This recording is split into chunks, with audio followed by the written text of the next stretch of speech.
por no tener datos objetivos, constituye un enigma para la humanidad. La ciencia está tratando en la actualidad de penetrar el misterio de la cuarta dimensión. Esto significa de que en un universo septenario como el nuestro, en el cual existen 7 misterios a desarrollar o a comprobar, estamos solamente hurgando en el misterio de la cuarta dimensión, que todavía tiene su origen en el mundo físico. Puede ser que es una prolongación etérica del mundo físico. La ciencia no ha penetrado todavía dentro de esta magnitud de dimensión. Tengo también que repetir, como siempre lo hago, que conversación esotérica derivada de esoterismo significa que todo cuanto podamos desarrollar como idea fundamental, como idea intelectual, que es como debemos hacerlo, habrá un sinnúmero de razones que no podrán ser comprobadas y que por lo tanto se exige al que está escuchando una dosis de intuición, o al menos de una sincera y bien educida e inteligente duda, para no aceptar ciegamente cualquier cosa que se le presente, pero tampoco para negar a priori todo cuanto se puede decir por el solo hecho de que el intelecto no puede registrarlo. Es decir, habremos de investigar científicamente, y esto pertenece al equipo mental de cada uno de nosotros, todo cuanto vayamos desarrollando, teniendo en cuenta que la conversación esotérica se inició hace muchos meses y se prolonga, va continuando. Es un discurso con muchas palabras y cada palabra pertenece a un mes. Por lo tanto, hago hincapié siempre una pequeña reproducción de lo que se dijo en el mes anterior para poder seguir un poco más claramente lo que se pueda ir diciendo ahora. El tema del pasado mes era sugestivo y al propio tiempo inspirativo, por tanto, que tenía que ver con la idea hacia un quinto reino de la naturaleza. Si aceptamos que nuestro universo septenario, y eso después lo vamos a analizar, hay que darse cuenta que el hombre que pertenece a la cuarta raza y al cuarto reino debe forzosamente que sentir dentro de sí el estímulo evolutivo que va desde el reino mineral y va ascendiendo de reino en reino hasta hundirse en las profundidades de lo eterno, siendo lo eterno en este caso allí donde nuestra mente no puede penetrar, porque nuestra mente intelectual es finita, porque está relacionada también con el mundo físico.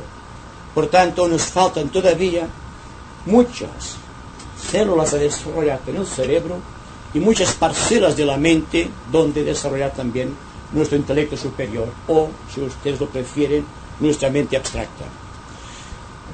Hacia el quinto reino llegamos a la conclusión de que si realmente la evolución es un hecho en la naturaleza y que todo va progresando hacia este centro omega, del cual nos habló Teilhard de Chardin, siendo todavía esta idea empírica un centro en el universo, hacia donde tiende todo ser humano, todo propósito de ser y de realizar, tiene que encontrarse constantemente con el peligro del intelecto, que no se decide todavía a penetrar en el misterio de este quinto reino, del cual vamos a hablar y al cual nos referiremos de hoy en adelante.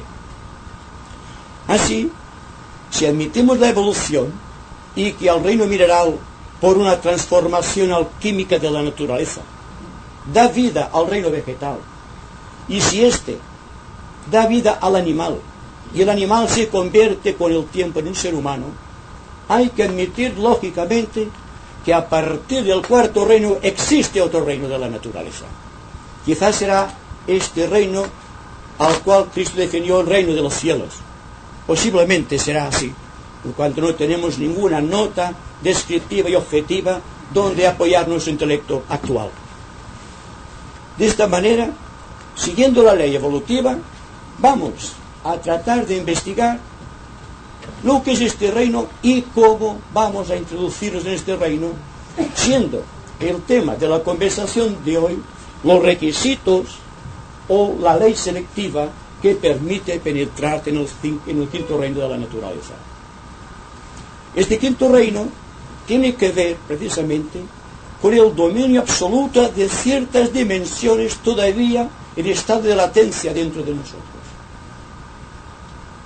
significando con ello que falta todavía un gran espacio dentro de la mente que descubrir y también dentro del corazón donde todavía no hemos destilado el propósito de vida necesario para poder investigar más allá del intelecto. Todo cuanto sea más allá del intelecto, allí donde forzosamente debemos perdernos porque es nada, a lo menos se registra como nada en el intelecto, por falta de pruebas, por falta de registros, por falta de evolución mental. Entonces hay que evolucionar en otro aspecto, y el aspecto que vamos a investigar es el intuitivo, teniendo en cuenta que actualmente la sociedad, tal como está constituida, tiene que cambiar forzosamente, por dos motivos principales. Primero, porque existe la ley de evolución, y segundo, porque el propósito del ser humano no puede detenerse en ningún momento de su existencia, y que tiene que prolongarse constantemente, renaciendo de sí mismo constantemente, como el ave fénix de la fábula. Porque realmente todo cuanto vayamos realizando en esta dirección, en este aspecto, no es ni más ni menos que seguir algo natural, algo que se ha realizado siempre, pero que nosotros quizá, porque es una cosa tan natural, no le hemos prestado la debida atención. Hay muchos hechos en la naturaleza que no tienen una descripción posible.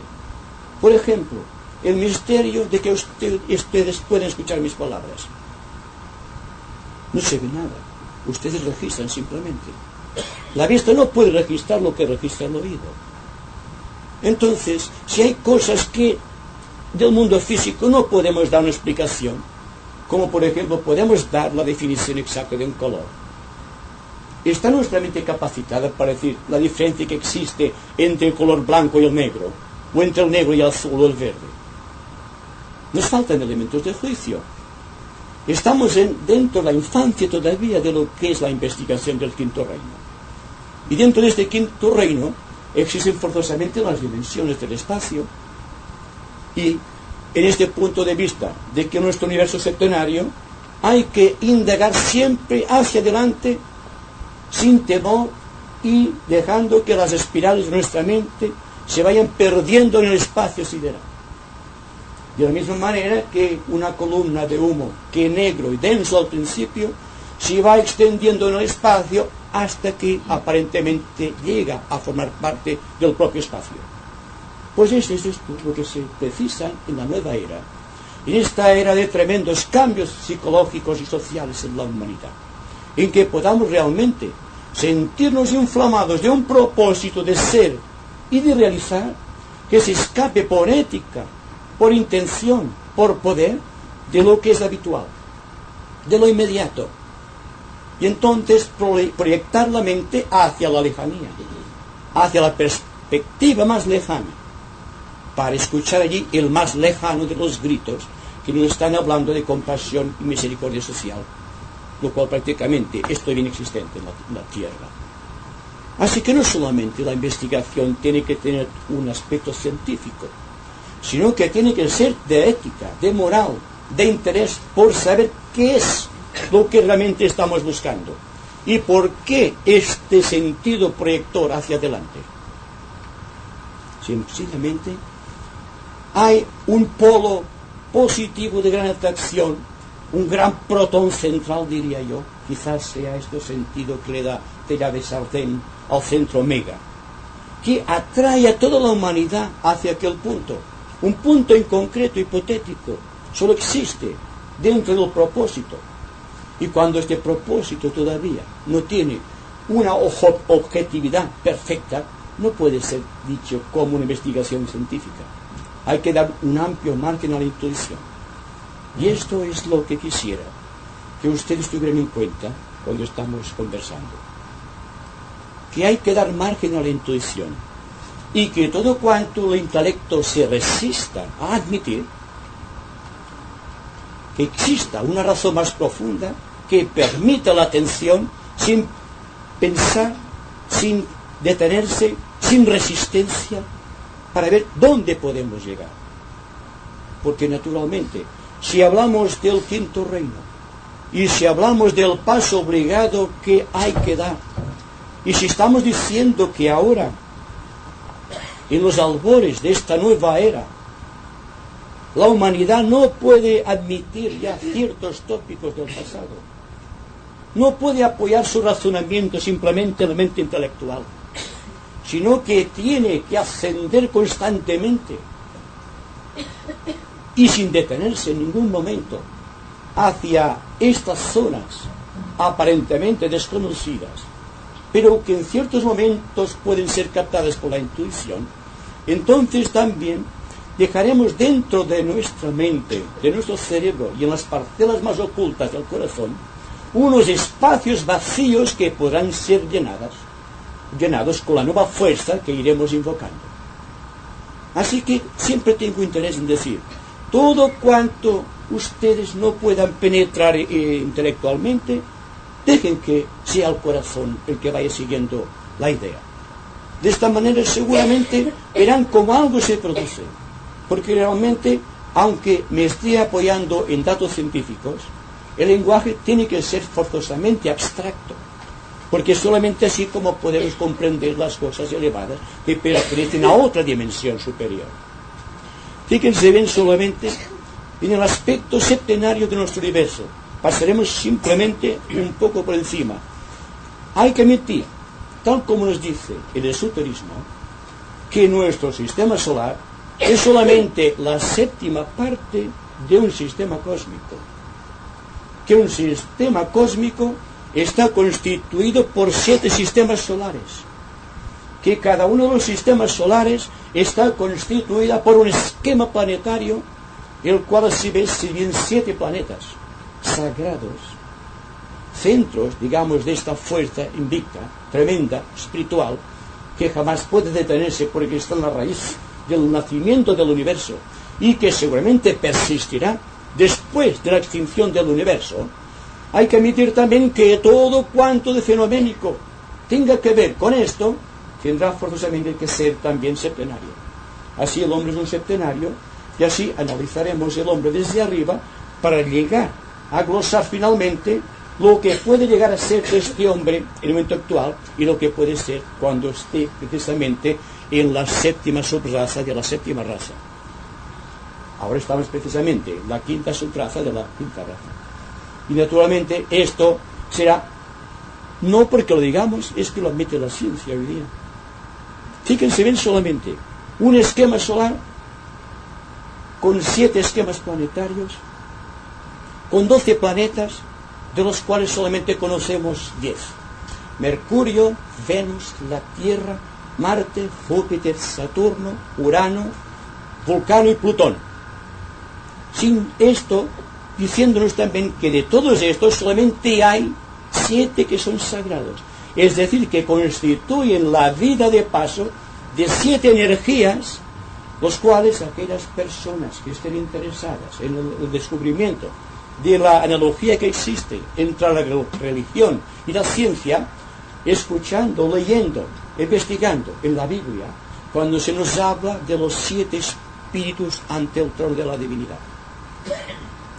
Este 7 es fundamental, porque lo encontramos también en los 7 rishis del hinduismo, en los 7 jacobeos también de la religión egipcia. Todo lo tenemos siempre predestinado. ¿Por qué son 7 días, por ejemplo? Los 7 espíritus ante el trono, los 7 rayos, los 7 planos del sistema solar, las 7 dimensiones del espacio, los 7 planetas sagrados, los 7 reinos de la naturaleza, por cual solo conocemos 5. los 7 shoanes o señores de rayo, las 7 iniciaciones, los 7 yogas o senderos para llegar al quinto reino, del cual nos ocuparemos precisamente, los 7 chakras o 7 centros etéricos, las 7 glándulas endocrinas, los 7 días de la semana, cada cual reciente por un planeta, como ustedes saben, los 7 colores del espectro solar, las 7 notas musicales o sonidos creadores, del cual nos ocuparemos el próximo mes, hablando de los mantras y del poder de los mantras en lo que llamamos magia, y los 7 tipos psicológicos humanos. Intervienen en la política, en la filosofía, en la ciencia, en el arte, en la religión. Todo cuanto significa una actividad del hombre está regido precisamente por uno de esos tipos. Es decir, que nos encontramos con 7 tipos psicológicos dentro de la humanidad, siguiendo idéntico propósito, siendo este propósito el deseo de penetrar en el quinto reino. De no ser así, la evolución se paralizaría. Todo cuanto estemos investigando en la actualidad tiene que ver precisamente con la entrada de este reino. El mes pasado hablamos de escuelas esotéricas que se dedicaban exclusivamente a preparar a todas las personas preparadas para penetrar conscientemente en este quinto reino de la naturaleza.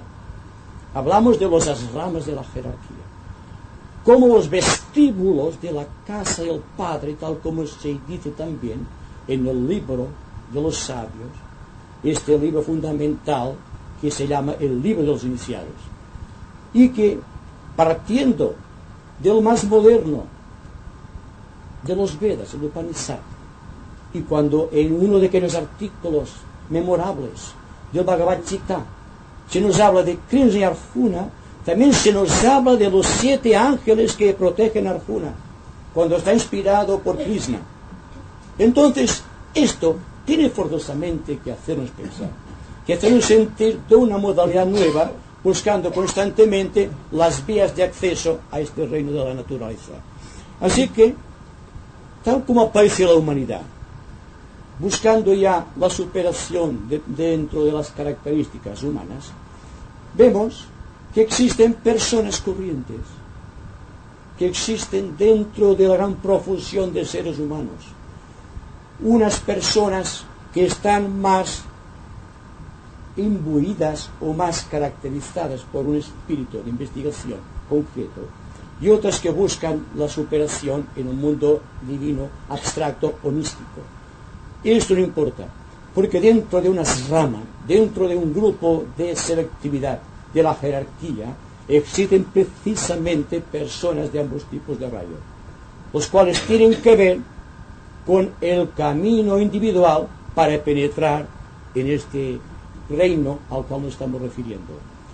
Vamos a analizar el asunto de una manera sistemática. La gente preparada de la humanidad, ¿cuáles son? Los intelectuales, las personas cuya ética es el servicio creador, los artistas, los políticos, los científicos, los psicólogos, los filósofos o los economistas. Todos tienen su razón de ser, porque pertenecen precisamente a una de estas 7 ramas de la psicología, que permite que a través de este antakarana, o de este hilo de luz que va de su mente y de su corazón hacia arriba, llega un día a conectarlo con estos puntos de luz que están dentro del quinto reino. Así que cuando hablamos de Asram, su nombre sánscrito, significa que existe una proyección sistemática o una línea de acceso que va del hombre o del corazón de la mente del hombre hacia la divinidad, pero que por otra parte existe una respuesta constante de la divinidad hacia el hombre, estableciéndose así un núcleo de unión constante que cada cual hará más penetrante o más débil o más fuerte, dependiendo de su propósito de vida, y hasta el punto en que dentro de su corazón ha desarrollado el secreto del propósito de la vida. Llegados a este momento así, vemos que todos tenemos nuestro lugar en una escuela esotérica en una escuela de preparación para los misterios, lo cual parece que sea perteneciente al pasado. Pero la verdad siempre ha actuado, y siempre han habido hombres que han superado las características humanas y han penetrado en el reino. Tenemos indicios de estos seres que han penetrado en este reino, y son los que precisamente están rigiendo ocultamente todas las escuelas esotéricas del mundo, del cual las escuelas conocidas, quizá esta sea una, están llevando su participación activa. De momento podemos decir que cada uno de nosotros está capacitado, dentro del nivel actual de capacitación técnica o de capacitación moral, para tomar en su poder uno de esos rayos para penetrar en este punto inmarcesible de contacto, este antacarana de luz. Y una rama es precisamente este centro o este espacio vacío dentro del cual debemos penetrar cuando el vacío no nos afecte. Cuando sintamos el temor de dejar el intelecto a un lado y que podamos investigar con el corazón libre y la mente desahogada en otras dimensiones. Ustedes se extrañarán quizá que hablemos de 7 dimensiones del espacio. Pero es que realmente el espacio, tal como lo concebimos, de acuerdo con los principios de analogía hermética, solamente pueden contener 7 dimensiones, por cuanto existen 7 razas de desarrollar, con sus características subrazas cada una, y que cada cual tiene sus propios tipos raciales, cada cual evolucionando en uno de sus tipos.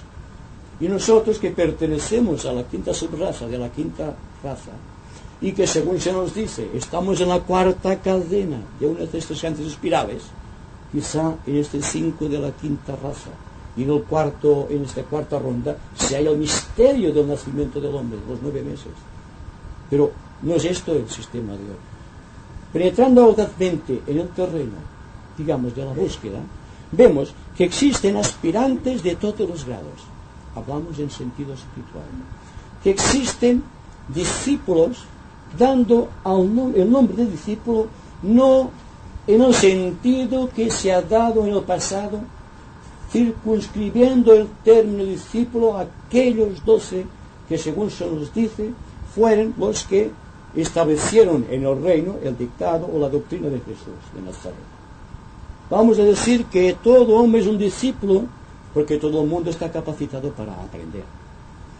Y que todo hombre es al propio tiempo un maestro que puede ayudar a otra persona. De esta manera, aquella persona al cual podemos enseñar será nuestro discípulo en aquel momento dado, y nosotros a nuestra vez seremos discípulos de un maestro que nos informará de algo superior. Y ahí se basa precisamente esta escalera misteriosa de Jacob, que va desde el reino mineral hasta Dios sabe dónde. La mente se pierde, debe perderse aquí. De los tipos discípulos habrá muchos grados. Dentro de la ciencia, por ejemplo, habrá muchos científicos, pero siempre habrán científicos cuya mente será más aguda, más penetrante, más profunda que otros. Lo mismo pasará con la filosofía, lo mismo pasará con la economía. Siempre habrá personas más capacitadas que otras. Pues bien, supongan ustedes que ascendiendo por estos centros o estos círculos concéntricos, el número de 7, penetrando audazmente en la etapa que hacemos dentro del interior, con un previo vacío, llegamos a ser conscientes de algo más que conocemos ahora, entonces técnicamente nos hemos introducido en un misterio. Y este misterio tiene el nombre esotérico de iniciación. Para llegar a ser un iniciado, que forma parte de la escuela de misterios, hay que haber pasado por varios grados. De la misma manera que existe el párvulo, existe el hombre que está en la universidad. Existe un proceso de enseñanza, pero así como la enseñanza que se da en las universidades o en los centros de enseñanza tiene un cariz solamente intelectual, cuando se trata de una escuela de misterios, se le exige al aspirante a los misterios no solamente una mente aguda y penetrante, sino un corazón capaz de desarrollar el aspecto sentimiento o la sensibilidad requerida para convertirse en un elemento activo dentro de la sociedad, en un fermento social de redención, sin llegar a ser un mártir como estamos viendo constantemente, porque todo es la precipitación de hechos kármicos que inciden en un momento dado en la historia de cualquier país del mundo, sino que es una progresión sistemática que una vez se ha iniciado, cuando técnicamente decimos se ha introducido en la corriente,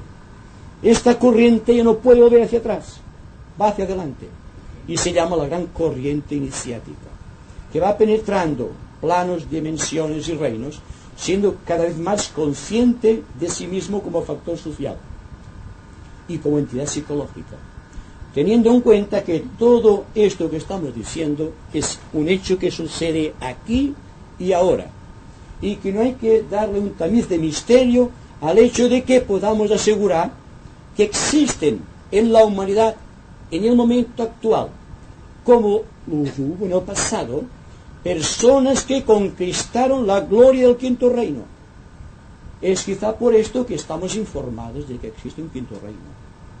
Después viene el principio hermético de correspondencia o de analogía, que nos dice, pues bien, si igual es abajo que arriba, igual es arriba que abajo. Y si el hombre es la reproducción exacta, aunque en miniatura, del gran macrocosmos, entonces lógicamente tenemos que admitir que estamos evolucionando hacia una constelación superior dentro de la psicología, al cual no estamos habituados. De ahí el tremendo cambio que debe operarse en nuestras mentes y en nuestros corazones. Debemos sentirnos inflamados por el poder del verbo y al mismo tiempo ser capaces de poder desarrollar intelectualmente este verbo. Eso significa que tendremos que deducir no solamente una intuición que nos conecta con el centro más profundo o con el sancta sanctorum del corazón, sino que tenemos que tener un intelecto capaz de reproducir estas ideas arquetípicas y poder entendernos con cualquier persona, no importa qué tipo psicológico. Y esto se le llama sabiduría. Solamente conocemos un estadio, conocemos el conocimiento y algo de comprensión, pero nos falta la sabiduría. La sabiduría que tiene que ver con la oportunidad de saber desarrollar intelectualmente el valor de una idea cósmica, o de una idea abstracta, o de una idea arquetípica. Porque, según tenemos entendido, existe una ley de arquetipos, y cada uno de esos arquetipos son aquellos que nos están impulsando hacia adelante. Es lo que decimos una vez: si rompemos una vasija en 1000 pedazos, en 4000 pedazos, cada uno de los pedazos tendrá una conciencia de pedazo más el recuerdo de una totalidad. Es decir, que la teoría del Dios inmanente y del Dios trascendente se halla oculta en esta idea, de que tenemos la idea, primero, de separación, el yo inmanente. Tenemos también una idea superior de aquella realidad de la cual formamos parte, de aquel Dios que nos informa internamente. Y entonces tenemos ya el Dios trascendente, o el yo trascendente si lo hacemos en sentido psicológico. De manera que todo cuanto estamos desarrollando en el aspecto de misterio, en el aspecto de ir avanzando hacia adelante, hacia los arquetipos superiores, no hacemos sino fusionar constantemente el yo inmanente con el yo trascendente, constituyéndose así la línea de aquello que Cristo definió su iglesia. Es decir, que aquí estamos en la iglesia, siendo la iglesia el sentido de unión y no un sentido particularizado. Así podemos admitir que todos formamos parte de un propósito en este momento y que este propósito está galvanizado por el espíritu del quinto reino. Si no, lo estaríamos aquí y estaríamos quizás en un espectáculo de lo inmediato, o estaríamos cavilando con nuestros propios problemas. ¿Se dan cuenta? El misterio está en todas partes y la habilidad técnica de reproducirlos también está en nosotros. Si está todo, ¿qué nos falta alcanzar? Solamente nos falta alcanzar la capacidad de abrirnos a esta fuerza. Yo creo que cuando estamos muy atentamente investigando, cuando estamos con la mente dentro de una dirección constante, tratando de comprender exactamente el valor de cada cosa, sin darnos cuenta se hace un vacío.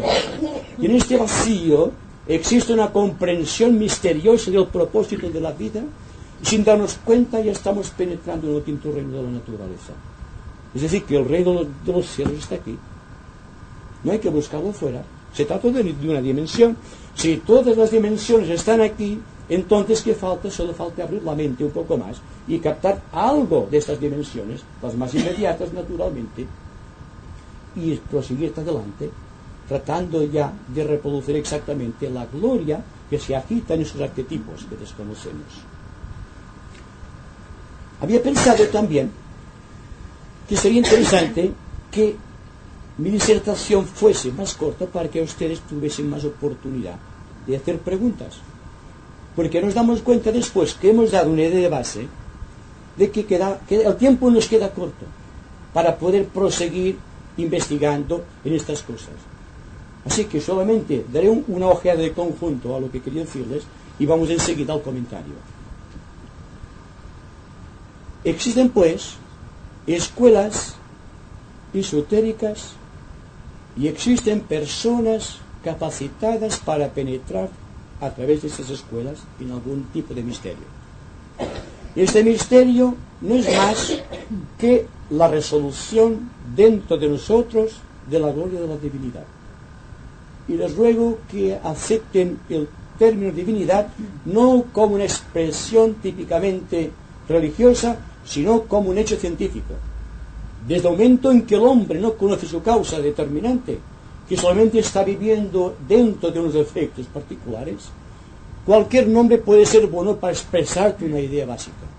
Me refiero, cuando hablo de Dios, de la divinidad, me refiero precisamente a esa entidad psicológica donde a apreciación esotérica informa la totalidad de nuestro universo. Diciendo esto, y también teniendo en cuenta que estamos progresando cada cual dentro de su propia característica, a través de su propio rayo de poder, a través de su propia característica, buscando su vía de acceso a este reino al cual vamos a discutir, creo que todos tenemos la oportunidad, si es que realmente podemos descubrir dentro del corazón, para seguir audazmente este camino y llegar un día a penetrar el misterio iniciático. Ahora son ustedes quienes tienen la palabra. Sí, sí. Cuando usted ha dicho de la básica, esto me llama mucho la atención. Yo hago una meditación, no sé decirlo ahora exactamente, como si nosotros fuéramos los trozos de la vasija, para llegar a unir esta vasija un día unir otra vez los trozos de esta vasija en su sitio, como lo diríamos, en la divinidad, en el Supremo, en el Padre, ¿verdad? A ver, después, pues bueno, esto ya está bien. Después he pensado si este protón del que usted ha hablado podría ser para nosotros el Sol, lo demás nada. ¿Es esto solamente? De momento sí. Sí, bueno, es que hay que darse cuenta que si aceptamos la ley hermética de analogía, igual es arriba que abajo, igual es abajo que arriba, no puede existir una diferencia de base entre un universo, un hombre y un átomo. Todo tendrá su propia repercusión y su propia analogía. Por ejemplo, un átomo es un protón con varios electrones. Por lo tanto, la idea me parece acertada, porque el corazón del átomo está habitado o ocupado por un protón central o una serie de protones centrales, y que los demás son electrones que están oscilando de la misma manera que el Sol puede ser un gran protón central, y siendo los planetas los electrones que van girando a su alrededor a través de sus eclípticas particulares. Y con respecto a la meditación de lo que significa un fragmento para integrarse en un conjunto de valores, me parece muy bien que la persona empiece con una técnica muy definida de esta era, de darse cuenta ya no de que es un fragmento, sino de que es la realidad.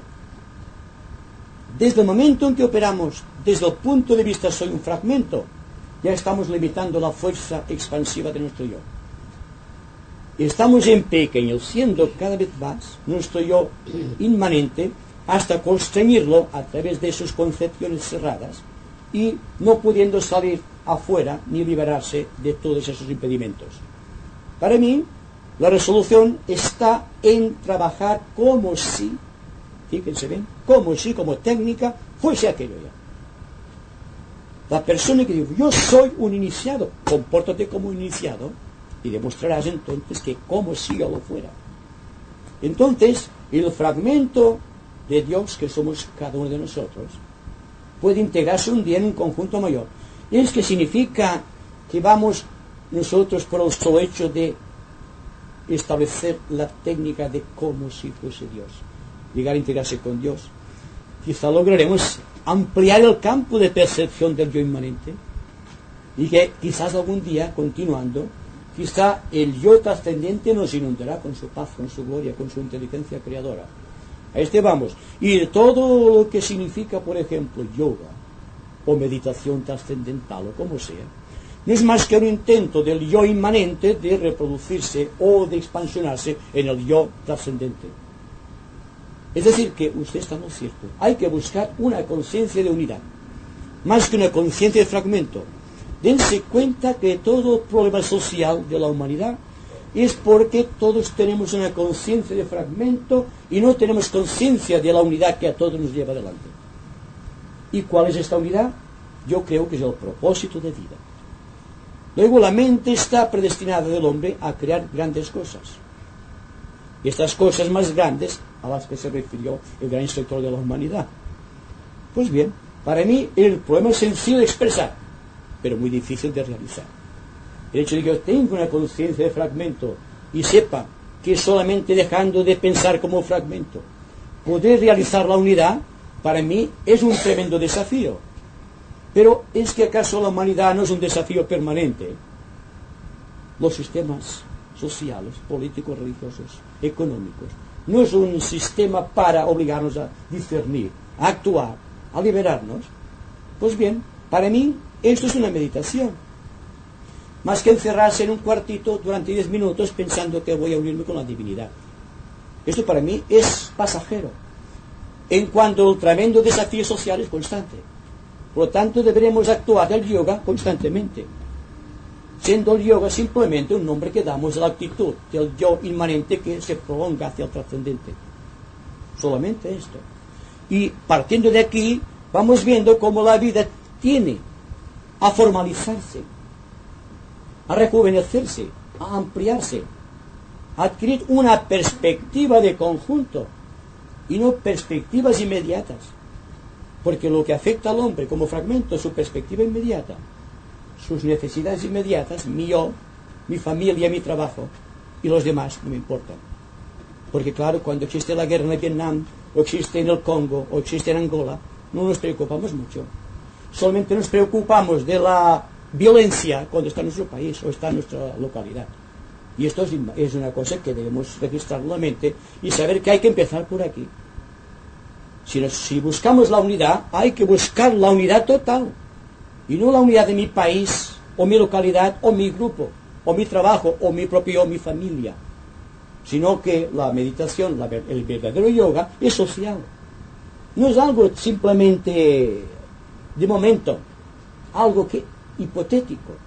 Para mí es una realidad que el hombre está encarcelado por su propia mente y sus propias conclusiones, sus propios puntos de vista, todo cuanto signifique para él algo que tiene que ver con él, algo que está apegado a él y él apegado a aquellas cosas, y que solamente dejando de apegarse es cuando puede sentir dentro de sí el estímulo creador y convertirse un día en aquello que buscamos tras la técnica de como si fuese Dios. ¿Se dan cuenta? Es sencillo de explicar, pero cuán tremendo difícil es esto de poder realizarse.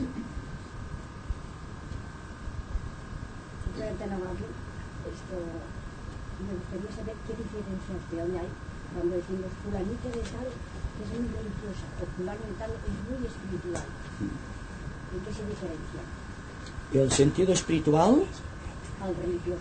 religioso. Bueno, fíjese bien, los 7 senderos de la vida, vamos a definirlos tal como podemos verlos socialmente expresados, son la política, la religión, la filosofía, el arte, la ciencia, la psicología y la economía. En todos los campos del departamento humano en cual se expresan esas características, puede haber hombres espirituales y hombres religiosos, porque religión es una derivación del término latino religare, unir, compenetrar, no buscar separaciones.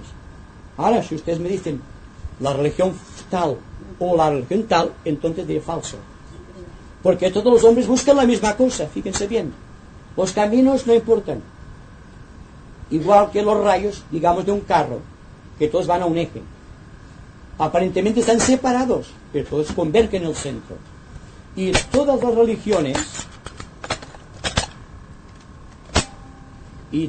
religiones están buscando el reino de Dios, o el quinto reino, dense cuenta.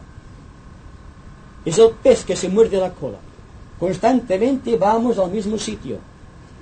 Una persona puede ser religiosa y puede ser espiritual al mismo tiempo, porque es lo mismo. Espiritual viene de espíritu. Entonces, espíritu es la inmortalidad, es aquel ser que está en nosotros, del cual no sabemos prácticamente nada, y se llama vida. La vida viene de no sabemos dónde, pero la actualizamos, la sentimos, y cuando digo yo siento la vida, estoy hablando del espíritu. Y cuando digo estoy pensando, estoy sintiendo, estoy investigando, hablo de la conciencia, me refiero al alma. Y cuando estoy actuando y soy consciente de mi actuación, es mi cuerpo el que está actuando. Ya vemos cómo todo se define en el Padre, el Hijo, el Espíritu Santo, en el Shiva, Vishnu, Brahma, o en el Isis, Osiris, Horus, de todas las religiones. Porque todo está dentro de este trino esencial. Lo que interesa, siempre digo lo mismo, que cada cual se comporte correctamente dentro de la propia religión. Es decir, podríamos decir que se comporte leal y espiritualmente dentro de su religión. Y nunca chocará con otra religión. Porque naturalmente no buscará el proselitismo, sino que buscará un estadio de ser por sus propias características místicas o religiosas, para buscar el quinto reino. El nirvana, el satori, el zen, por ejemplo, o bien el reino de los cielos, o el reino de Dios, es lo mismo.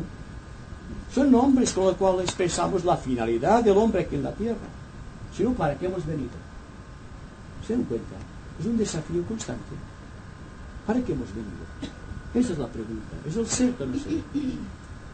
Pues el hecho de que estén aquí quizá les resuelve en parte esta pregunta. ¿Por qué están aquí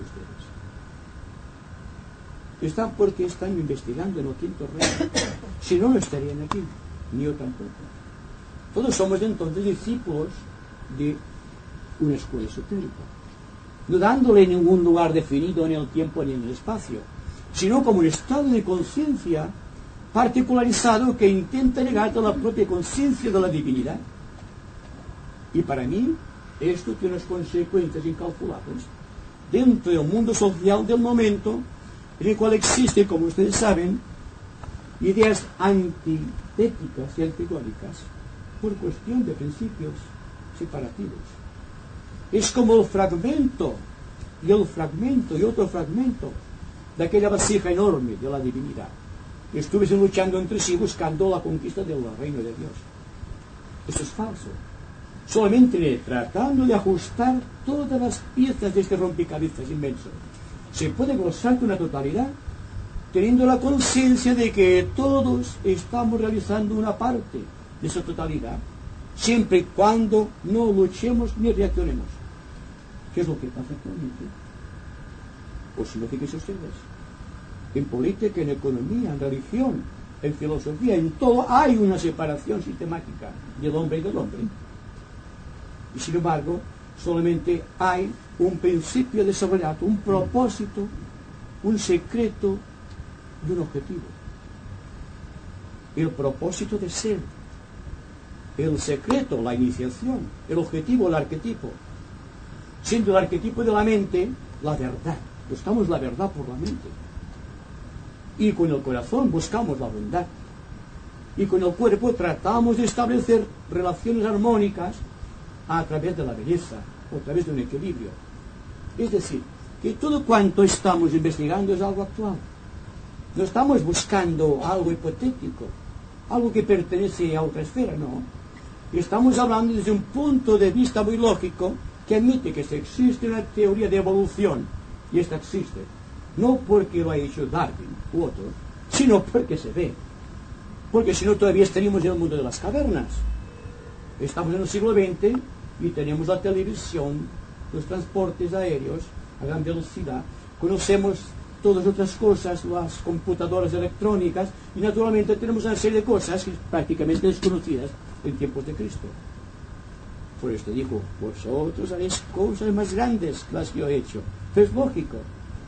Cristo era un hombre lógico, una mente supremamente lógica, que veía la evolución y por lo tanto veía los progresos de la ciencia, del arte, de la cultura de los pueblos y de las personas.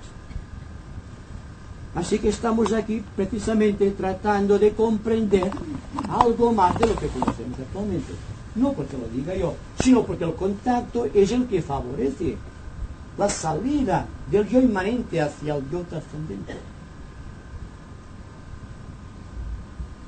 Yo quisiera saber, ¿quién incluye esos astros 7 que ha nombrado usted? ¿Cómo se llaman? ¿Qué son los espíritus? Ah, no, astros. ¿Astros o los Cerrados, quiere decir. Ah, bueno, sí, mire usted. Según la astrología esotérica, hay Mercurio, Venus, Marte, Júpiter, Saturno, Urano, Vulcano y Plutón. Los cerrados, quiere decir. Sí, no, Vulcano no, Plutón. Y Marte tampoco. Marte tampoco. Pero es que Marte ocupa ahora Vulcano el puesto de Marte. Y antes de descubrir estos astros era el Sol y la Luna. Por esto en la astrología esotérica no se tiene en cuenta la Luna en ningún aspecto. Porque la Luna es un astro muerto. ¿Y saben ustedes por qué está muerto la Luna? Porque no tiene sentido de gravitación. Todo astro en el espacio que no tenga movimiento de rotación es porque carece de Kundalini, carece de fuego. Entonces queda permanecido estático en el espacio y siempre da a la Luna la misma cara porque no tiene otra opción. Y está muerto, precisamente. Sí. Si, por ejemplo, yo nací bajo Plutón o bajo otro aspecto planetario, Sí, sí. es claro, con la información que traigo, el año pasado, claro, probablemente, no traigo, pero no comento. Pues, quiero decir, sí nos servirá para evolucionar incluso. Bueno, sí, naturalmente, es que la evolución, si es permanente y constante, el hecho de estar influenciado por un planeta es que realmente estamos influenciados por muchos planetas. Porque todos los cuerpos tienen un campo magnético. Desde el electrón más infinito, o más ínfimo, hasta el Sol más infinito. Todo tiene su campo magnético. Cuando el campo magnético suyo puede establecer contacto con el agua magnética de un ser, o de un ser, digamos, psicológico de su alrededor, usted se siente influenciada. Usted siente que aquella cosa le ayuda o no le favorece. Pues bien, dentro del universo existen las mismas reacciones de simpatía y de antipatía, debido a la ley de polaridad, hermética también, la ley de polaridad. Es decir, que unos estamos influenciados en bien o en mal, pero no depende del astro ni de la persona, depende de nosotros. Ahí está lo que fallan muchas personas. Yo tengo una cuadratura o tengo un trígono de cualquier astro y esto me favorece. Yo digo, bueno, también hay un axioma astronómico que dice, las estrellas no obligan, aunque te inspiren, nunca te pueden obligar, porque existe aquello que está en nosotros. Si ya empezamos con una conciencia de fragmento, es que estamos conscientes de que estamos rodeados de una serie de campos magnéticos que nos afectan en bien o en mal. Ahora bien, si estamos afectados, vamos a ver, es hipotético para mí, por Mercurio. De Mercurio, que tiene la exactitud de rapidez mental de contactos y de inteligencia, porque se le llama también, como saben, el mensajero de los dioses, el del universo, Mercurio. Pero tiene otras cosas Mercurio que forman parte del esquema kármico de Mercurio, que es el inferior.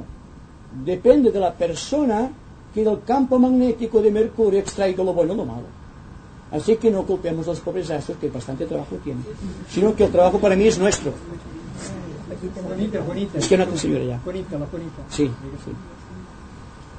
pues yo pregunto, o sea que lo que más o menos he podido comprender referente al vacío. Sí. O sea que el vacío somos nosotros. Sí. Porque si nosotros ya por intuición, por estudios o por lo que sea, captamos, ya no hay vacío. Sí. O sea que el vacío somos nosotros. Sí, pues luego. Sí. Es que realmente el término vacío no es el término de nada. No existe la nada. Existe siempre una energía que desconocemos. Aquí estamos con la teoría de las dimensiones. Actúan sobre la Tierra actualmente y siempre han actuado fuerzas que desconocemos. Quizá el desconocimiento de ciertas fuerzas cósmicas manifestado a través de ciertas dimensiones desconocidas es lo que ha engendrado el temor. Y el temor está engendrado la religión, porque el hombre cuando tiene temor tiene que buscar una seguridad. Y esa seguridad debe buscarla en cualquier lugar, con tal que se sienta tranquilo. Ahora bien, si yo le digo a usted que para llegar a dejar la conciencia fragmento, debemos dejar todo cuanto se relaciona con el fragmento, o desapegarse todo cuanto se relaciona con nosotros, para poder penetrar en ese aspecto superior del trascendente, entonces verá que se produce un vacío en el interior de la persona. Pero ¿quién resiste a la soledad de ese vacío? Otro desafío de la conciencia. Cuando nos falta la mente tenemos temor. De ahí que el temor que engendra que precisamente está creando esta costra del yo, o esta mente entorpecida, incapaz de reaccionar ante la verdad. Cuando se produce un vacío dentro de mi corazón, ¿qué pasa? Incapaz de resistir, tengo que ir a la religión o a cualquiera que me consuele cuando estamos en un momento de soledad infinita. ¿Y qué pasa cuando dejemos de actuar de esta manera timorata? Cuando suspendamos el temor y nos enfrentemos con el silencio nacido de ese tremendo vacío de conciencia. ¿Qué pasará entonces? Tenemos que investigarlo. Estamos para investigar el misterio del quinto reino, y según se nos dice, el misterio del quinto reino es un misterio de soledad. Por lo tanto, es un misterio de vacío. ¿Quién se atreve a este vacío? Si cuando nos falta la mente estamos temerosos. Otra cosa. Y si cuando estamos con temor ante cualquier cosa, nos supeditamos a la ley del fragmento, a la ley de lo inmediato, de lo inmanente, cuando todo a nuestro alrededor va fallando, nos damos cuenta precisamente de la necesidad de que exista un determinismo creador para poder salir audazmente en busca de ese silencio y ampararse en el silencio y volar, como se dice el místico, en las alas de la brisa, para conquistar todo el misterio de la eternidad. Otro desafío de la conciencia es afrontar la soledad, afrontar todo el misterio, afrontar el silencio. Realmente el misticismo se conoce solamente de acuerdo con un principio emocional, pero desconocemos el principio que nace de este vacío, que proviene de los altos hemisferios búdicos del sistema solar. Naturalmente no estamos preparados. Tenemos una mente muy capacitada para medir lo inmediato, pero es el mismo momento que nos apartamos de lo habitual y de lo inmediato, nos surge el temor, la duda y la incertidumbre. Y la desesperanza después. Porque somos incapaces de movernos con libertad en este vacío que la vida nos está creando. Por ejemplo, cuando perdemos a un ser querido, ¿qué es lo que ocurre en nosotros? Se produce un vacío, una soledad, un misterio, y nos causa pavor la soledad y el silencio que provoca la pérdida de un ser querido. ¿Se han preguntado una vez por qué sufrimos con la pérdida de un ser querido? ¿No será porque estamos apegados a otro fragmento de una manera muy particularizada y perdemos de vista la totalidad de los fragmentos y constituye la unidad de la vasija de la cual emanamos un día? Esos son interrogantes que no voy a desarrollarlos yo, sino que cada uno de ustedes puede ir desarrollando.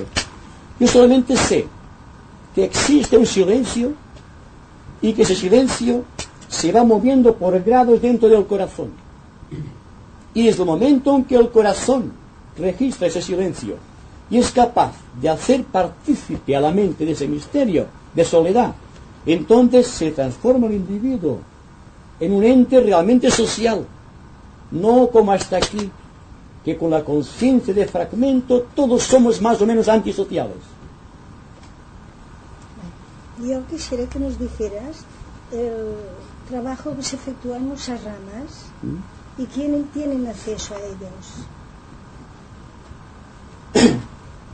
Yo diría que todos tenemos opción, todos tenemos entrada en las ramas de la jerarquía. La rama es, si ustedes me permiten, una escuela de misterios en donde se investiga las leyes, principios y normas que rigen el quinto reino de la naturaleza. Por lo tanto, si tenemos en cuenta lo que dijimos en la conversación anterior, de que una rama está constituido por un centro permanente de misterio que es el maestro de las ramas, y que existen 7 hemisferios asrámicos o ciclos concéntricos, y que cada uno de estos círculos envuelve una cantidad de seres humanos capacitados en orden a merecimientos internos, en orden a su propia evolución, veremos que desde el principio, desde el centro, desde el gran protón central donde irradia la fuerza máxima de la jerarquía, existen personas capacitadas que a medida que van ascendiendo están salvaguardando la identidad de este misterio y que se va comunicando este misterio de la misma manera que la electricidad de alta tensión se va canalizando por los transformadores hasta llegar a los seres corrientes que somos nosotros. Y nosotros, imbuidos por la fuerza de las ramas, podemos inspirar a otras personas porque tenemos la capacidad de comunicación. Y si tenemos la capacidad de comunicación es que podemos establecer vinculaciones de acuerdo con el reino de Dios. Por lo tanto, piensen como si estuviesen dentro de las ramas. Adquieran esta suficiencia, esta seguridad. Y se dan cuenta de que no es tan difícil un acceso. Solamente falta tener devoción a un ideal, de tener mucho amor por los demás y de tener una inteligencia creadora capaz de no circunscribirse solamente al intelecto, capaces de subir por encima del intelecto y que el intelecto se convierte en el campo expresivo de la evolución superior.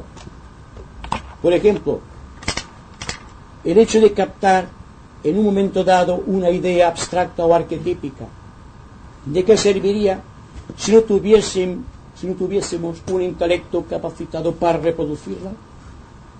Entonces no podemos hacer la casa por el tejado. Hay que formar un intelecto, hay que conocer muchas cosas, pero cuidado, no apegarse a las cosas. Hay que crear familia, hay que crear ambiente social, pero por favor, no hay que apegarse a la familia, no hay que pegarse a ningún departamento social. Hay que salir siempre de la rueda de muerte y nacimiento, esta gran rueda de samsara que nos lleva a vivir y a morir constantemente sin saber el precio de la vida, sin tener la experiencia viva y psicológica de la acción. Este es el problema otra vez, otro desafío de la conciencia.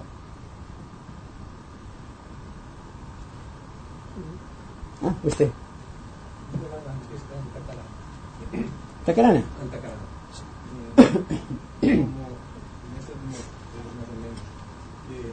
Cualquier realización está sujeta a un proceso de acuerdo a un propósito y a un plan superior al cual nosotros debemos de colaborar más o menos conscientemente. Entonces el antakarana también está sujeto a este proceso constructivo al cual nosotros podemos impulsar de alguna manera a fin de contactar con lo superior, con la vía superior que sería la expresión de la mónada. Sí. ¿Es algo así? Sí, justo. Pero como hablamos de lo inmediato, la fuerza, el equilibrio que deben hacer cuando hemos establecido el antakarana, o sea, antakarana, es un hilo sutilísimo de luz que creamos cuando estamos trabajando de esta manera que decimos. Y va desde la mente inferior hasta la mente superior, creando dentro del cerebro una zona de acción libre, hablando en términos científicos, creando una aura técnica, un aspecto, digamos, un campo magnético que permite que vayamos ascendiendo desde ese centro hacia el centro superior. En el terreno actual, este aspecto va desde el intelecto, simbolizado, sintonizado en el centro ajna, y conducido por la glándula pituitaria, hasta el centro sahasrara, o aquel que se manifiesta a través de la glándula pineal. Mientras estamos meditando, mientras estamos actuando creadoramente, se pone en incandescencia una parte de nosotros, en este camino inmenso sendero, que va de la mente inferior a la superior, y al propio tiempo está invitando al fuego de Kundalini para que ascienda por la columna vertebral. Es decir, que la antakarana no solamente tiene efectos locales, sino que tiene un efecto con todos los centros, los 7 centros magnéticos que posee el cuerpo etérico, y al cual nos hemos referido anteriormente cuando hablamos de los 7 centros, los chakras, como se llama en lenguaje hindú. Entonces, si nosotros trabajamos desde un punto de vista fragmento, mente inferior, buscando la cualidad máxima de unidad, mente superior, o el yo trascendente, entonces, sin darnos cuenta, estamos quemando con la fuerza radioactiva de la antakarana las parcelas del cerebro que se resisten. De ahí que en ciertas etapas de la meditación trascendental, tal como debiera ser, existe una quemazón de las células del cerebro, creando vacíos, y ahí está el vacío que temen. Porque cuando una persona se siente quemada interiormente por el fuego de Kundalini o por el antakarana, entonces, ¿cuándo retrocede? Porque siente enfrentar la realidad. Ese temor, al cual ya nos hemos referido antes, no es ni más ni menos que el temor que engendra este vacío, al cual no queremos penetrar. De que el antakarana, si pudiéramos ver con clarividencia el antakarana de cada cual, veríamos que está localizado en unos muy arriba y otros muy abajo, entre lo que va despacio entre el centro ajna hasta el centro sahasrara, o el centro del entrecejo hasta el centro coronario. ¿Por qué? Porque la meditación, el yoga, todo cuanto estamos investigando, solamente es una parte de la vida social. Y el verdadero antakarana total es la totalidad de la vida absorbida íntegramente por esos vehículos de recepción mental y transformándolo en una pequeña guía de luz de la antakarana. Así que la antakarana es la vida que estamos realizando constantemente en el aspecto creador. Y cuando estamos viviendo creadoramente es cuando funciona íntegramente la antakarana. Y entonces, como hemos tendido un puente entre la mente concreta y la mente abstracta, ya no hay temor del vacío. El vacío siempre es la inseguridad que es de cuando miramos algo sin tener ningún apoyo. Esto es la antakarana. Este propósito encuentra una respuesta también de lo superior. Sí, es que realmente es el superior que nos ama, que nos atrae. Nosotros solamente nos sintonizamos con aquella fuerza. Y cuando estamos sintonizados con esta fuerza, es cuando creamos el antakarana, por lo cual ascendemos. Es lo que técnicamente o místicamente se llama la escalera de Jacob. La escalera de Jacob, que va de la mente concreta al abstracto, es el antakarana.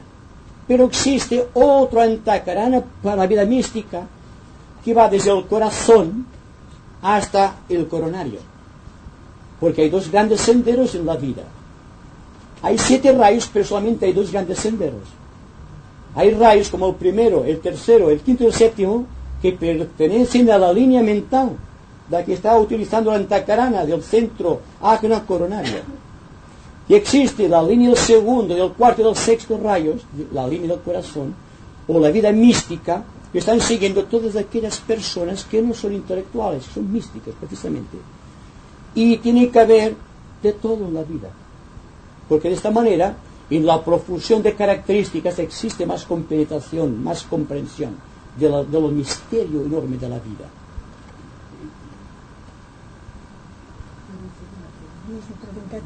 Sí, sí, sí. A ver. El número 7, pues por lo tanto se está hablando. ¿Sí? Los nacidos en el 7 de cualquier mes, ¿qué No lo sé, no lo sé. Esto sí que no lo puedo decir. Puede ser una coincidencia. De todas maneras, según el día 7, tiene todas esas repercusiones. Como esquema, como dimensión, como espacio, como raza, como yoga. Si encontramos 7. Ahora bien, investigar ya sería investigar en la vida privada de una persona que ha nacido el día 7. Fíjese bien, si usted nació el día 16, también es el 7. Entonces el 7 encontramos por doquier. Y si es el día 25, también tendrá el 7, porque sea 2 más 5. Entonces ya tendríamos que ir a la cábala. En este caso podemos hablar un día de eso, pero no lo veo, vamos, muy interesante. Esto no lo afecta, creo, ¿eh? Yo quisiera preguntar sobre el tema que se ha hablado de la Antacarana. Sí. ¿Hay este temor según el grado de evolución? ¿Hay más o menos temor en el ser según el grado de evolución? ¿Verdad? De la Antacarana. Según el grado de evolución no debe haber tanto temor. Sí. Supongo yo. Sí. Pues es esto. Sí, sí. Naturalmente el temor es proporcional a la inteligencia creadora. Y digamos, inversamente proporcional. A más inteligencia creadora, menos temor. Y es directamente proporcional a la inteligencia creadora. Y el temor solamente existe cuando no hay comprensión de algo. Y yo pregunto, si cuando tengo temor me enfrento con el temor, ¿qué pasará? Yo tengo temor a la oscuridad, por ejemplo. No, digo yo. Podemos tener temor a la oscuridad. Temor, claustrofobia, por ejemplo. Un temor a cualquier cosa determinada en la vida, pero lo admitimos como un registro, pero no como una seguridad en nosotros.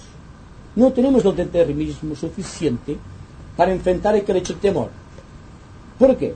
Si estamos con temor, pero dejamos que el temor actúe, siempre hablamos y sentimos y actuamos en términos de fragmento. Pero si cuando tenemos temor enfrentamos el temor, porque la vida es un problema, y si no se enfrenta al problema, no se puede resolver. Pues el temor es un problema que tiene la conciencia psicológica humana. Entonces, si decimos, ¿qué pasa con el temor? Por ejemplo, el otro día estaba hablando con una señorita, estaba diciendo, ¿usted tiene temor a la oscuridad? Haga una cosa, penetre en la oscuridad y pregunte qué pasa. Pregunte por qué tengo temor, pero en la oscuridad. Al enfrentar la oscuridad es posible que desaparezca el temor. Y estamos huyendo de fantasmas. Esto demuestra que tenemos una conciencia de fragmentos. Y cuando hablamos del temor pavoroso, por ejemplo, que enfrenta al discípulo en cierto grado de su evolución, y en los últimos tramos de la Antacarana, cuando ya clavado en la cruz, debe enfrentarte al más grande de los vacíos, y el vacío en el cual se encuentra suspendido entre el cielo y la tierra, lo cual ha dado origen al sistema Rosacruz del cosmos, por ejemplo. Entonces, se puede hablar de un temor que debe ser afrontado para penetrar ya en el quinto reino. Naturalmente, si vamos afrontando el temor, ahora, el temor a la oscuridad, uno. El temor a que mañana tengo dinero para comprar, temor. El temor a cómo me comportaré. El temor a unos exámenes. El temor a la bomba atómica. El temor a lo que pasará. Naturalmente estamos dentro de un círculo de temores. Y cuando la conciencia está dentro de un círculo de temores, no puede reaccionar creadoramente. Solamente reaccionando creadoramente, es decir, quitando de encima todo este conglomerado de temores, es cuando ve la realidad en su clara estela de luz. Otro desafío de la conciencia. Enfrentar el temor. ¿Y por qué no enfrentamos siempre nuestros temores? no hay ningún animalito que tenga temor más que cuando está en una cosa que desconoce. Todo cuanto conoce no le causa temor. Pues el hombre reacciona igual que un animalito. Perdónenme, todos somos en ese caso un poco animalitos, porque todos tenemos temor de algo. Es esto lo que se sabe mal, que dentro de los lindes del cuarto reino existe temor como lógica. Se encuentra lógico el temor de mi enfermedad, el temor de que enfermos. Estamos enfermos pensando en el temor de estar enfermos. Si supiéramos la fuerza del temor sobre los órganos físicos a través de las glándulas endocrinas, veríamos el por qué todavía no se ha podido curar el cáncer.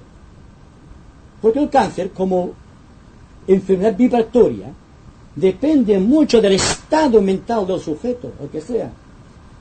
Y que existe siempre el temor exagerado, está creando el virus del cáncer. Está creando una anomalía en su cuerpo, naturalmente. Pues entonces el temor incapacita, no solo incapacita, sino que produce efectos tal como quisiéramos evitar. Produce aquello que no quisiéramos. Por tanto, la mente libre, desahogada, ¿por qué temer? ¿Y por qué temer el karma? La persona dice, es que es mi karma. Bueno, ¿y por qué es su karma? Enfrente del karma, deje de llevar el peso, o es que tengo esto, tengo lo otro. No se preocupe, tiene que afrontarlo. Afrontalo pero sin temor. Tenemos que vivir. Y la vida es afrontar las cosas sin temor. Desde el momento que afrontamos las cosas con esa seguridad y ese determinismo, el temor desaparece, entonces la vida nos soluciona por su propia cuenta, a pesar nuestro, las cosas más graves.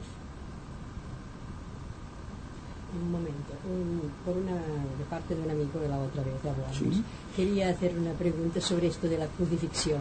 Sí. Si es el centro, la crucifixión representa la muerte de la personalidad pequeña. Entonces hemos de hablar del mundo emocional.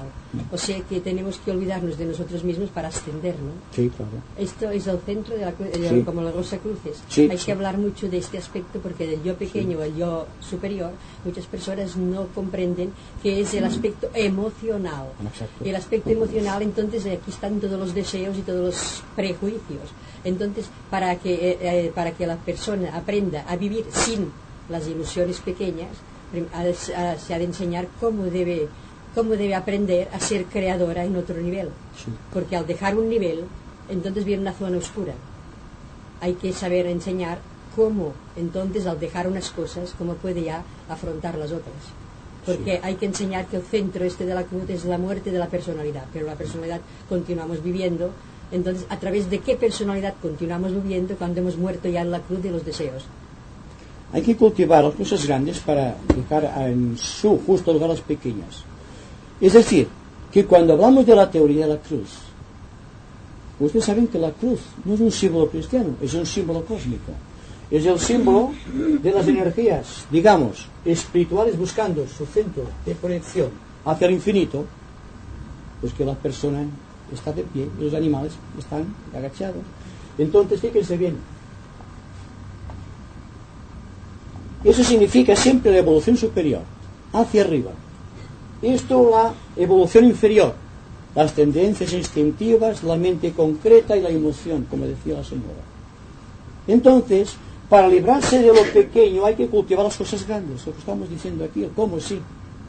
Teniendo en cuenta que el animal anda agachado por una razón principal, porque todavía no ha desarrollado el kundalini que está en el hombre, que está prolongado buscando, cuando piensa en algo superior está mirando hacia arriba, no mira hacia abajo como el animal.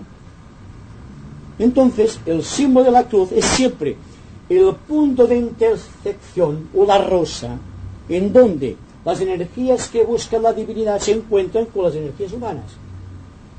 Entonces en este punto se produce la fusión. Aquí entonces se produce este hecho que va ascendiendo. ¿Se cuenta? La espiral hasta que llega un punto en el cual, como el humo que decíamos antes, que al salir de una chimenea de origen es compacto y denso, conforme ascendiendo, cultivando los grandes valores espirituales, se va identificando con el propio éter del espacio. Por lo tanto, ¿qué pasará cuando la mente se haya prolongado hasta un punto en el cual ya no tenga nada que retener, ni se ha retenido? entonces habrá una fusión, habrá un vacío. A este vacío se refiere mucho Krishnamurti. ¿Usted ha leído Krishnamurti? Este vacío que hay que afrontar el hombre. Pues entonces, todo se basa esotéricamente en la ley de los espacios centrales, en donde se agitan dos brazos de cruz. La espiritual que busca a Dios y la horizontal que busca al hombre. Y el hombre participa igualmente de la naturaleza de Dios como de la naturaleza instintiva de los animales. De ahí la necesidad que el hombre es el centro de paso del reino animal al reino superior. De ahí la importancia de que ahora se le asigne tanta importancia al cuidado de los animales inferiores y los animales domésticos, porque sin darnos cuenta los estamos preparando para que sean seres humanos. Pues esto, precisamente, solamente con la lógica más precisa de la mente. Y estamos trabajando a partir de aquí como punto de enlace. De la misma manera que el 4 es simbólico, porque el cuarto rayo es el cuarto del arte creador. ¿Qué es lo que unifica más al hombre como humanidad? El cuarto rayo del arte, la música, la belleza. Todo esto es algo fantástico con solo dedicarle un poco de atención. Es decir, que todo cuanto existe en forma de 4 tiene que ver con la armonía cósmica. Y cuando en los grandes anales esotéricos se habla de la cuarta iniciación, se refiere a aquel estado dentro de una rama en el cual un individuo está preparado para entrar conscientemente en el quinto reino. Y entonces en este punto, vamos a situarlo aquí, se produce un vacío eterno, del cual no podemos tener noción porque no hemos pasado por ello. Pero afrontando los pequeños temores y los pequeños vacíos de la vida cotidiana, quizá algún día sabremos de ese vacío tremendo que va del cuarto reino al quinto, del reino humano al reino de Dios. Esto es nuestro problema. Y el problema actual es tratar de alcanzar dentro de nuestra propia cruz el punto más elevado, más inmediato al reino de Dios. Perdona, ¿para qué iniciación está preparado el hombre dentro de, como actualmente, de la espiritualidad? ¿La tercera? Yo diría que la tercera. Porque el ser humano está preparándose por el misterio de la transfiguración. ¿Cuál es este misterio? La subyugación, el dominio, el control sobre la mente, la emoción y el cuerpo. ¿Se han dado cuenta de cuál es el misterio de la transfiguración según el misticismo cristiano? Cuando Cristo, lleno de luz blanca, está en el monte Tabor y tiene debajo sus 3 discípulos dormidos. Entonces, la transfiguración, cuando el hombre, Cristo dramatiza al hombre, lo pongo como un ejemplo porque es básico. Si Cristo es la dramatización de la humanidad, en cada uno de los misterios del cristianismo está demostrando esta evolución, este punto de partida y este centro omega hacia el cual tiende toda la humanidad. Por lo tanto, la transfiguración es el paso obligado que va a llevar al hombre a sentir dentro de sí el poder sobre sí mismo. Es decir, que hasta ahora está siendo llevado por su pensamiento, por su emoción y por su conducta. Cuando está encima del monte Tabor, en la tercera iniciación a la cual usted se refiere, entonces el hombre tiene el poder de dominar sus vehículos, lo cual significa que domina el tercer reino de toda la naturaleza, y al propio tiempo se prepara para ser consciente en el cuarto y ya está dentro del quinto, de hecho, siendo el cuarto reino la propiciación para el quinto, de la misma manera que la cuarta iniciación nos lleva a ser maestros de compasión y de sabiduría, tal como nos enseña la sabiduría esotérica. Es decir, que todo cuanto existe que se nos ha escrito, se nos ha hablado, se nos ha insinuado, lo vemos por doquier. Solamente falta abrir bien los ojos y las orejas, oír y ver constantemente, porque no hay peor sordo que el que no quiere oír, ni peor ciego que aquel que conscientemente no quiera ver. Todo es un desafío constante. Y hoy insistimos en este hecho de que estamos siendo tremendamente desafiados por esta serie de cosas que están pasando por la humanidad desde hace unos 50 años. Empezando con el avance del gran avance del tecnicismo, el dominio del espacio y la entrada del hombre hacia una dimensión que desconoce, pero que empieza a triturar su mente y su espíritu, haciéndolo ver la raíz de muchas cosas que existen y que desconoce. Y la ciencia, naturalmente, que solamente quiere comprobar y analizar, investigar, siempre será sobrepasado, trascendido por el esoterista. Porque el esoterista se basa en la ley de economía del cosmos y se basa en la ley de analogía o de correspondencia de vibraciones. Y si algún hecho existe, es que tiene su causa. Otra ley hermética, la ley de causa y efecto. Desde el momento que hay un efecto, la causa debe estar también en justa correspondencia, digamos, con este efecto. Y entonces crear, digamos, en el sentido de la ley, un punto de unión, un punto de contacto. No, es que preguntaba a las creos, que me parece que tenían 3 horas. Yo solamente conozco esta.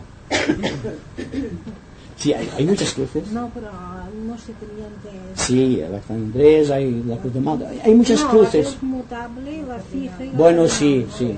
Sí, hay la cruz, por ejemplo, la cruz, por ejemplo, si hacemos esto, y luego trazamos un hemisferio, tendremos el zodíaco, por ejemplo, y el zodíaco tendrá, por ejemplo, 12 particiones, pero siempre estará fija la raíz. Eso es la raíz fija en el cielo, pero lo demás va siempre oscilando, las constelaciones. Es decir, un momentito. Sí, es decir, que sobre un sistema solar están gravitando constantemente todas las constelaciones siderales. Aries, Tauro, Géminis, Tauro, Cáncer, en fin, todos los que ustedes conocen mejor que yo. Pero esto, el sistema solar, es inmutable. Por lo tanto, va dando vueltas y todo cuanto existe, incluso la precesión de los equinoccios, se basa en que está siempre fija. Y que lo más va como movimiento aparente, que es el movimiento que nosotros, como nos debemos al propio sistema solar, no podemos buscar esta cruz fija en todas las cosas, aunque existe de hecho. Es la cruz de movimiento, la cruz gamada. Está que la cruz gamada es la cruz de movimiento en los cielos. Y cuando Hitler en Alemania adquirió como símbolo de su movimiento nacionalsocialista la cruz gamada, le puso las aspas yendo hacia atrás y no hacia adelante. Ahí está el porqué. Nunca fue bien las cosas, porque la cruz gamada hacia adelante es un símbolo místico de los grandes faraones de Egipto, los grandes sacerdotes. Y antes de ellos ya existía en la Atlántida, y posiblemente en Lemuria existía la cruz gamada, porque es el pie que está avanzando hacia adelante. Pero Hitler fue para atrás, y así vemos lo que pasó.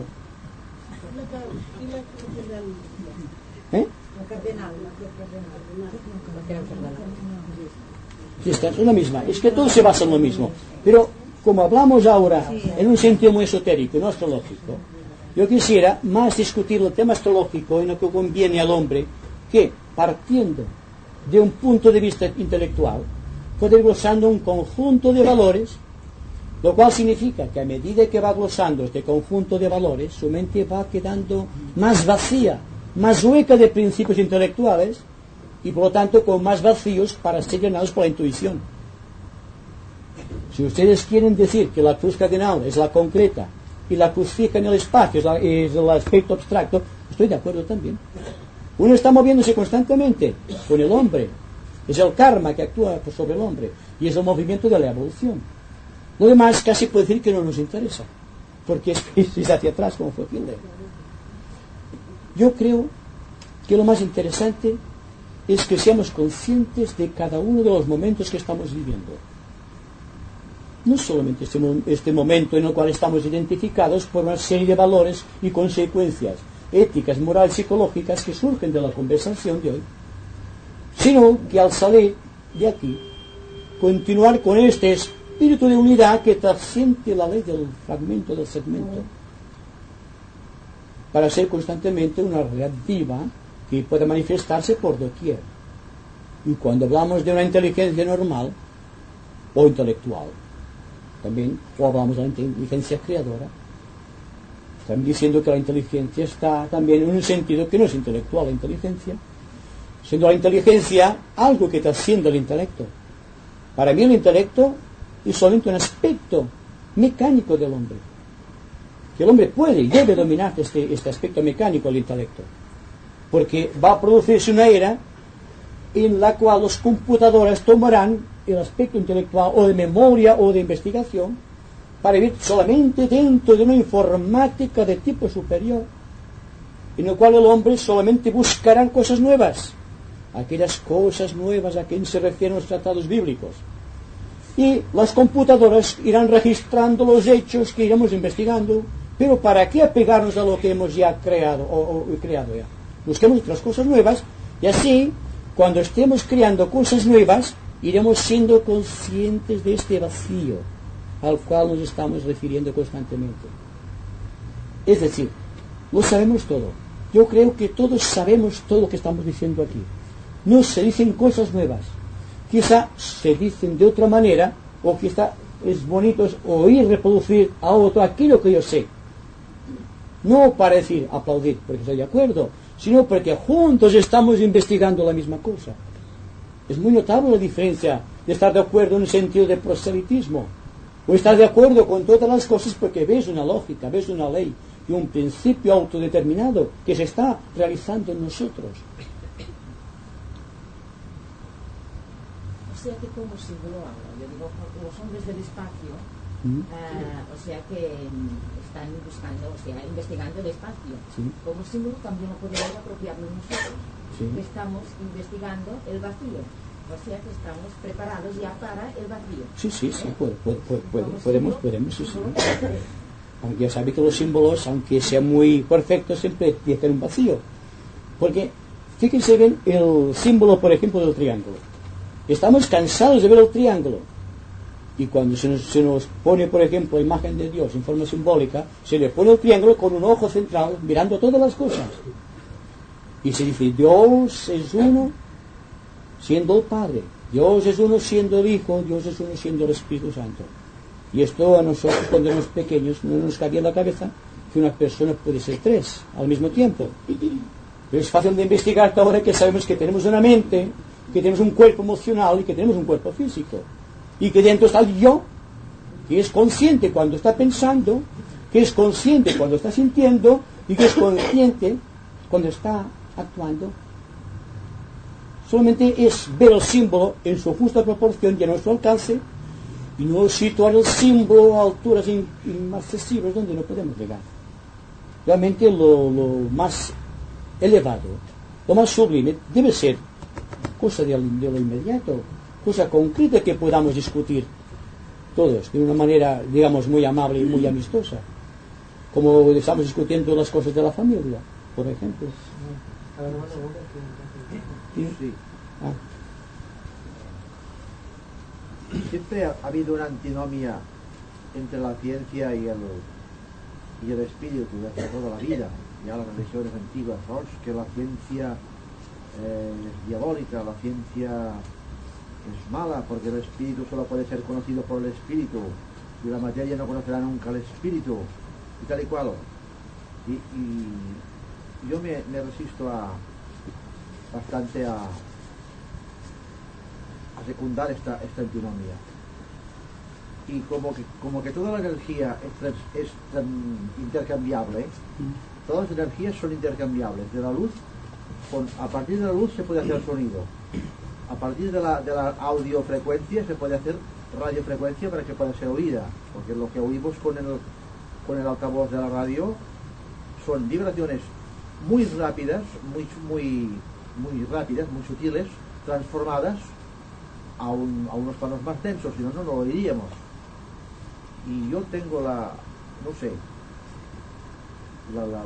ilusión y la esperanza de que la ciencia, antes de que la raza llegue a un término medio de evolución, que pueda ser consciente ya a nivel de masa de las dimensiones ultrafísicas, que habrá llegado algún aparatito científico a dar testimonio de las dimensiones ultrafísicas de cara a la ciencia. O sea, yo creo que algún aparato a partir de la electrónica que se llegarán a captar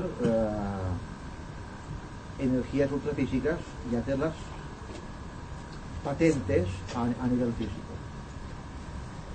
antes de que al nivel de la raza pues ya todos tengamos unos sentidos internos suficientemente evolucionados para ser conscientes de las dimensiones ultrafísicas. Primero llegará el aparatito a darnos testimonios, un testimonio fehaciente y patente para que nadie pueda dudar de que la dimensión ultrafísica de la naturaleza no es una cosa subjetiva de uno que lo vea, otro que no lo vea y así, sino que es una realidad de la cual se puede tener consciente a nivel de masa. Yo creo que se llegará a inventar algún aparatito que dé testimonio de la dimensión ultrafísica. Bueno, el testimonio que citas es por falta de investigación profunda. Sabemos, por ejemplo, esotéricamente, que el espíritu y la materia son la misma cosa, que difieren en grado de manifestación. Cuando decimos materia, pues bien, espíritu en su su más denso grado de vibración. Y cuando hablamos de más alto grado de vibración, el espíritu. Y la materia es el espíritu en su grado más denso de manifestación. Es un principio que el esoterismo ha aceptado siempre. Ahora bien, lo que difiere entre el espíritu y la materia, como es el símbolo de la cruz, es que están creando una nebulosa y que en cada uno de esos puntos se puede crear una entidad que llamamos alma, que es la que está tratando de unificar constantemente el espíritu y la materia. Y en el caso que nos ocupa, el espíritu está simbolizado, digamos, por el quinto reino. Y el esfuerzo que está produciendo la fuerza material está en el cuarto reino.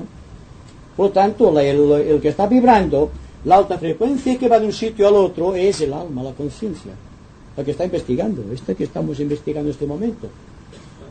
Este aspecto, digamos, trascendente de la conciencia investigadora, es la que debe producir fusión del cuarto reino al quinto, si ustedes me permiten, entre el espíritu y la materia, entre la mente y la energía, y la ciencia y la religión, con todo cuanto esto lleva aparejado entre sí, como decía el amigo.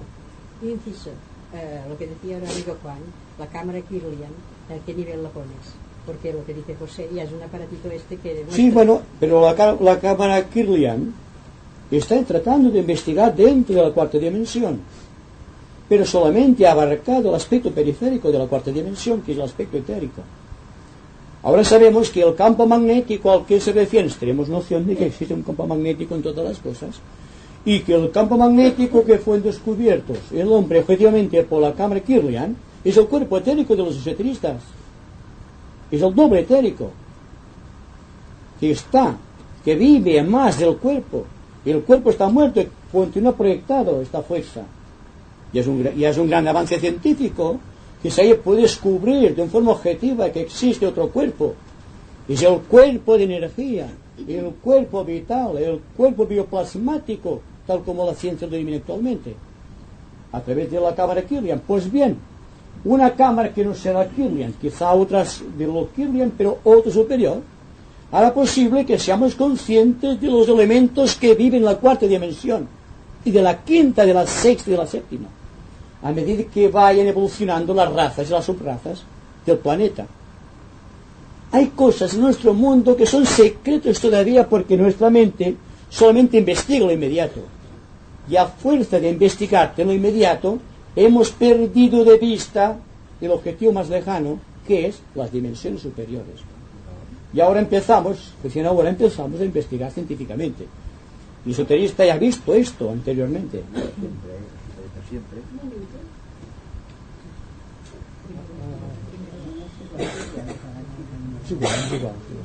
Bueno, es que yo ahora que hablaba de los astronautas y la guerra, he recordado yo que dice que algunos de los astronautas en realidad cuando han venido después a la Tierra, dice que inclusive todos los peritos lo han traído, que algunos hasta se han retirado de esta cuestión y de los ecos